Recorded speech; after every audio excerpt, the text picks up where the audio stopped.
Bismillahirrahmanirrahim. Assalamualaikum warahmatullahi wabarakatuh. Selamat datang di channel Sahabat Luar Biasa. Channelnya orang-orang luar biasa. Apa kabar teman-teman? Mudah-mudahan sehat selalu dan selalu dalam rahmat dan lindungan Allah Subhanahu wa taala. Amin ya robbal alamin. Bagi teman-teman yang baru menemukan channel ini, agar tidak ketinggalan informasi yang insya Allah menarik dan bermanfaat, jika berkenan silahkan like, komen, dan bagikan video ini, serta subscribe dan nyalakan tombol notifikasinya. Syukron jazakumullah khairan. Alhamdulillahillazi bini'matihi tatimus solihat. Segala puji hanya milik Allah yang dengan segala nikmatnya segala kebaikan menjadi sempurna. Salawat serta salam semoga tercurah limpahkan kepada Nabi Muhammad sallallahu alaihi wasallam serta istri-istri beliau, saudara-saudara beliau, tabi'in, tabi'ut tabi'in, dan bagi kita yang insya Allah setia dan istiqomah mengikuti sunnahnya sampai akhir hayat. Amin ya robbal alamin. Rabbi syrohli sodri wa yasirli amri wahlul uqdatam min lisani yafqahu qawli.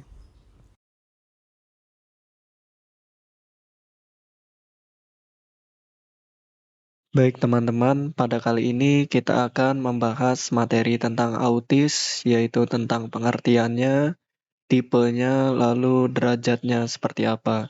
Baik, kita mulai saja. Kata autis berasal dari bahasa Yunani yaitu auto, berarti sendiri, yang ditujukan pada seseorang yang menunjukkan gejala hidup dalam dunianya sendiri. Dan pada umumnya, penderita autis mengacuhkan suara, penglihatan, ataupun kejadian di lingkungannya yang melibatkan diri mereka. Istilah autis pertama kali diperkenalkan oleh seorang psikiatris Amerika bernama Leo Kanner pada tahun 1943 dengan istilah Early Infantile Autism. Menurut Garguilo tahun 2012, American Psychiatric Association disingkat APA tahun 2013 menyebut autisme pada DSM-5 sebagai Autism Spectrum Disorder atau ASD, yaitu suatu gangguan perkembangan saraf neurodevelopmental disorder yang ditandai dengan hambatan komunikasi sosial dan interaksi sosial pada berbagai situasi, termasuk hambatan dalam timbal balik sosial, perilaku komunikatif nonverbal yang digunakan untuk interaksi sosial, dan keterampilan dalam mengembangkan, mempertahankan, dan memahami hubungan, dan juga adanya pola perilaku ketertarikan yang terbatas maupun aktivitas yang berulang.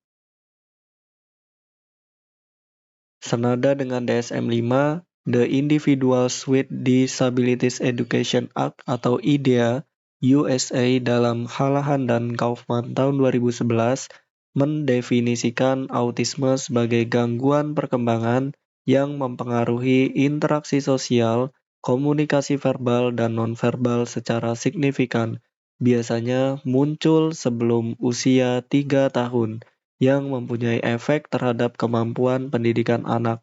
Lebih lanjut disebutkan bahwa karakteristik lain yang sering dikaitkan dengan anak autis adalah terpaku pada aktivitas yang berulang dan gerakan stereotip, resisten terhadap perubahan lingkungan atau perubahan rutinitas sehari-hari, dan memiliki respon tidak seperti anak lainnya terhadap pengalaman sensoris. Lalu ada autisme merupakan suatu spektrum disorders, yaitu suatu gangguan yang mempunyai rentang lebar dan bergradasi mulai dari yang ringan sampai berat. Artinya, walaupun memiliki gejala yang sama, tetapi setiap orang dengan autisme dipengaruhi oleh gangguannya tersebut dengan cara yang berbeda dan dapat berakibat berbeda pula pada perilakunya. DSM-4-TR APA tahun 2000 mengungkapkan gangguan spektrum autis diistilahkan dengan Pervasive Developmental Disorder atau PDD, yaitu gangguan perkembangan pervasif. Nah, di sini ada tipe autism berdasarkan DSM-4. TR apa tahun 2000. Nah, tipe yang pertama yaitu autis atau autistik. Gangguan ini ditemukan oleh Leo Kanner pada tahun 1943. Muncul kurang dari 3 tahun, muncul di usia kurang dari 3 tahun, lalu gangguannya komunikasi dan interaksi, minat terbatas, dan perilaku berulang. Nah, 3 ya teman-teman, 3 ini wajib diingat. Komunikasi, interaksi, perilaku, minat, dan perilaku. Nah, minat terbatas dan perilaku berulang. Seperti itu. Lalu yang kedua ada sindrom Asperger, yaitu Asperger syndrome, Asperger's disorder, ditemukan oleh Hans Asperger pada tahun 1944. Gangguannya yaitu interaksi sosial, terbatas pengulangan perilaku, ketertarikan dan aktivitas, bahasa dan komunikasi yang baik, perkembangan bahasa tidak terlambat. Yang ketiga ada sindrom Rett atau Rett syndrome. Ini adalah penyakit degeneratif, pernah mengalami perkembangan yang normal, kemudian terjadi kemunduran atau kehilangan kemampuan yang dimilikinya. Ketidakmampuan yang semakin hari semakin parah atau progresif. Kehilangan kemampuan fungsional tangan yang digantikan dengan gerakan-gerakan tangan yang berulang-ulang pada rentan usia 1 sampai 4 tahun. Gejala dapat dimulai di usia 6 sampai 18 bulan, sering terjadi pada anak perempuan. Nah, kebanyakan kan anak autis itu laki-laki ya, tapi di dalam sindrom Rett, tipe Rett syndrome ini atau Rett disorder ini banyaknya terjadi pada anak perempuan dan jarang terjadi pada anak laki-laki. Kemudian yang keempat ada Childhood Disintegrative Disorder atau CDD, gangguan disintegratif masa kanak-kanak, berkembang normal di 2 tahun pertama, seperti kemampuan komunikasi, sosial, bermain, dan perilaku, kemampuan terganggu sebelum 10 tahun. Gangguannya yaitu bahasa, kemampuan sosial, kemampuan buang air besar dan buang air kecil di toilet, bermain, dan kemampuan motorik. Lalu tipe yang kelima yaitu ada Pervasive Developmental Disorder Not Otherwise Specific atau PDD-NOS. Gangguan perkembangan pervasif yang tidak spesifik. Nah, karakteristiknya serupa dengan autis dan gejalanya muncul sebelum usia 3 tahun. Keduanya merupakan gangguan yang bersifat neurologis yang mempengaruhi kemampuan berkomunikasi, pemahaman bahasa, bermain, dan kemampuan berhubungan dengan orang lain. Ketidakmampuan beradaptasi pada perubahan, adanya respon-respon yang tidak wajar terhadap pengalaman sensoris, sering juga dihubungkan pada gejala autisme. Gangguan ini juga disebut sebagai atypical autism karena mirip dengan autisme atau autistik. Nah, jadi menurut DSM-4 ada 5 tipe anak autis. Yang pertama yaitu autistik, yang kedua sindrom Asperger atau Asperger disorder, yang ketiga Rett syndrome atau sindrom Rett atau Rett disorder, yang keempat yaitu Childhood Disintegrative Disorder atau CDD. Lalu yang kelima ada Pervasive Developmental Disorder Not Otherwise Specific. Lalu menurut apa ini tipenya ada 3.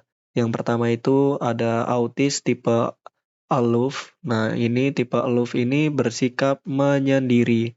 Ciri khasnya senantiasa berusaha menarik diri atau menyendiri, lebih banyak menghabiskan waktunya sendiri daripada dengan orang lain, tampak sangat pendiam, serta tidak dapat merespon terhadap isyarat sosial atau ajakan untuk berbicara dengan orang lain di sekitarnya, lalu tidak termotivasi untuk memperluas lingkup perhatian mereka, lalu sangat enggan untuk berinteraksi dengan teman lain sebayanya, lalu terkadang takut dan marah, bahkan menjauh jika ada orang lain mendekatinya, lalu cenderung memisahkan diri dari kelompok teman sebayanya, terkadang berdiri atau duduk di pojok pada sudut ruangan.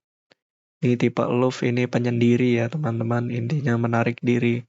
Lalu ada tipe pasif, yang kedua, yaitu bersikap pasif, tidak tampak peduli dengan orang lain, tapi secara umum, anak autis dalam kategori ini mudah ditangani dibandingkan kategori aloof. Mereka cukup patuh dan masih mengikuti ajakan orang lain untuk berinteraksi. Dilihat dari kemampuannya, anak autis pada kategori ini biasanya lebih tinggi dibandingkan dengan anak autistik pada kategori aloof. Kemudian yang ketiga ada active but ODD. Terkadang bersifat satu sisi yang bersifat repetitif, misalnya tidak berpartisipasi aktif dalam bermain, lebih senang bermain sendiri, mereka tiba-tiba menyentuh seseorang yang tidak dikenalinya.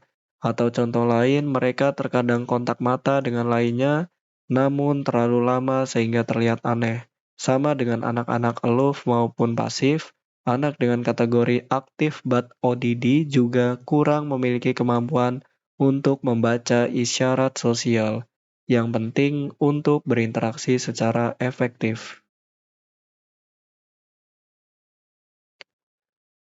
Kemudian, adapun derajat autistik menurut DSM-5, yaitu ada 3, derajat 1, derajat 2, dan derajat 3.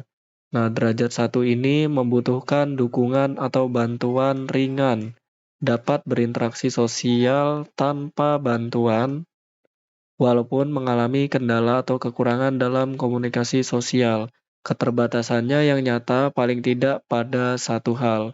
Lalu ada derajat kedua, yaitu membutuhkan dukungan atau bantuan sedang, kekurangan dan keterbatasan dalam berinteraksi serta dalam memberikan respon secara sosial, ditandai dengan keterbatasan yang nyata dalam beberapa hal.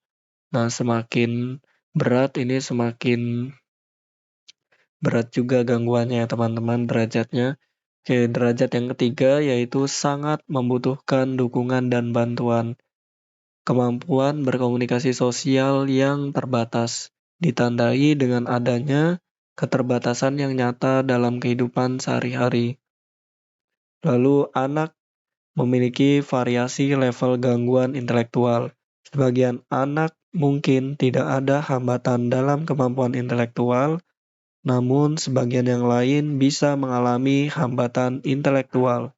Namun demikian, hampir 75-80% anak autis mengalami gangguan intelektual mental dengan kecenderungan derajat sedang.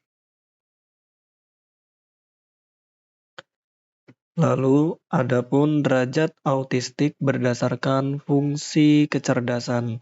Ada 3, yang pertama, fungsi kecerdasan rendah atau low function intelligence.